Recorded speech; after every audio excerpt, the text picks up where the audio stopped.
Two stars, guys. 2 stars. I can't speak anymore. Okay. So no, but when I wasn't smoking weed, I was walking around, and you'd walk past a cop, and I was so used to being fearful because I always had weed in my pocket.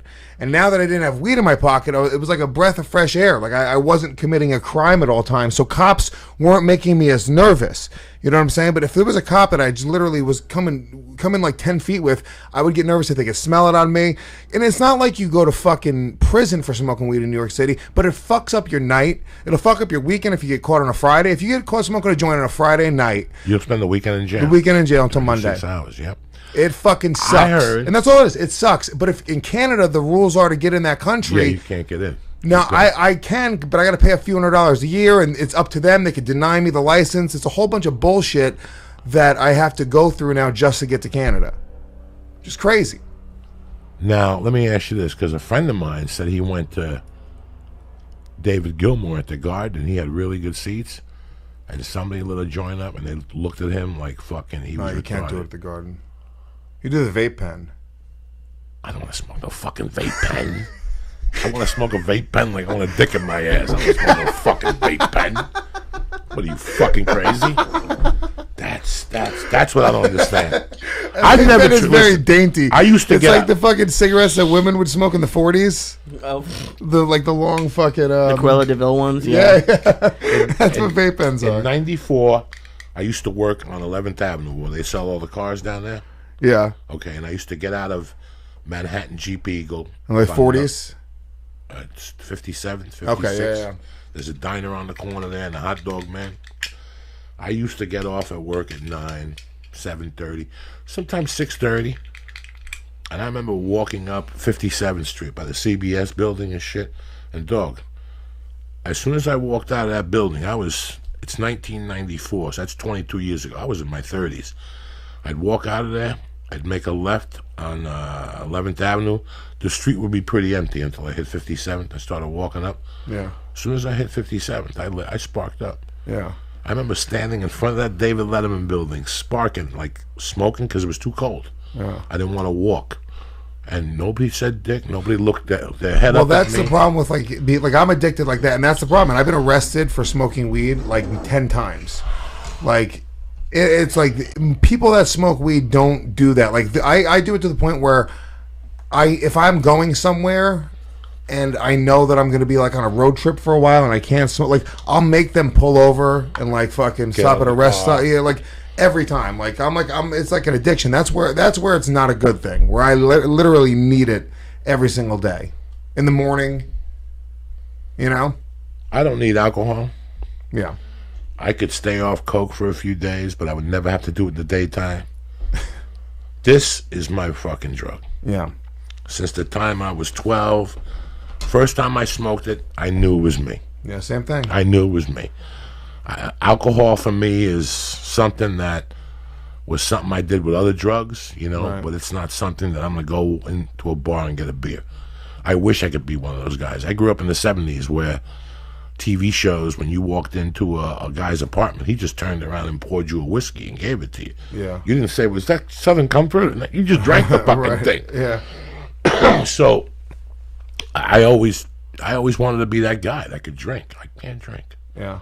I was drinking whiskey every night for the past fucking like 8 years almost. Probably killing myself, like really like just fucking my body up. Because at comedy clubs we don't pay for alcohol, so I'm drinking for free every night. And you know, I just stopped drinking a year. It'll be January 22nd. It'll be a year. I don't look at it as even being a big deal. I don't understand. Like, it's not hard for me. So I'm not applauding myself. I'm not one of these people that's going to post it on Facebook and be like, "Oh, look at what I did." Who gives a shit? I'll probably make a stupid joke about it, but weed is hard. Every day was a struggle when I was not smoking weed. Every single day. When I got locked up, that was the hardest part of getting locked up. Really? The thought of going to prison for me, because when I went to Boulder County for those 3 weeks and waited for my bail to get reduced, they were smoking weed in there. There's no drug test in there. Yeah. People getting arrested and tucking weed in their asshole and bringing it in. And you know what, man? Like they would charge you $10 for a joint or something, or $10 for rolling even paper. now, if you go to just the Tombs for the weekend or the night in New York City, it was like, this is a while ago. but it was I think it was like $20 or $30 for a joint, and it was a little tiny pen, Little or like pen, a yeah, little, dude, little pen joint. as small as it could be. I mean, you have no idea, Fucking dude. crazy. And we bought it, dude. Me and another guy 3 bought hits, it. Yeah, 3 dude, hits. that's it. Done. 3 hits. But it was great. It was glorious, dude. To be high in jail, it's like cigarettes being- in jail are fucking the best. I don't smoke cigarettes anymore. I didn't smoke cigarettes when I went to prison. I didn't even in '87. I didn't even dream of smoking cigarettes then. That wasn't even. I couldn't even get in your car if you smoked. Well, I'm also comparing my night in Central bookings to your time in prison. No. I've been at the Tombs, dog. I know. You gotta let people know. It ain't no fucking joke. It sucks. It's like fucking, the there's Wu-Tang Clan. Dude, It there's ain't fights nothing in to there. fuck People with. are trying to prove themselves. It sucks, dude. Dog, It's not at the fun. You might get killed at the Tombs because you might run into a guy who don't give a fuck, Lee.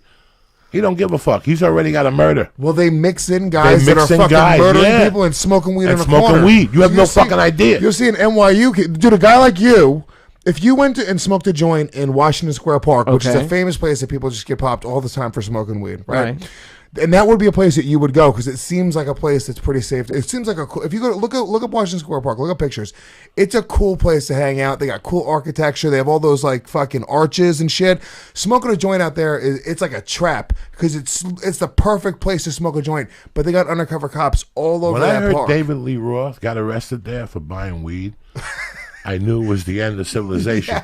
You know, in the fucking, again, and you guys, Hey, I'm watch talking this to you like a park. dinosaur in New York. This is why when I go to New York now, it's very nice and all, but it's not the place where I grew up in. Yeah. I don't know these people. These people you see walking around New York wouldn't have walked around New York 30 years ago. Yeah. Those people you see walking around giggling on their phones, that wouldn't have been. Well, I've been in New York since 2001. Right after 9/11, I moved there. And even in the time that I've been get there, that which lighter? is like 16, 17 years, it's changed so dramatically. My first apartment in New York City, or let's say my second apartment because it's more dramatic, was a top floor downtown Brooklyn, one stop in downtown Brooklyn, top floor of a building, floor through, 15-foot high ceiling, central air.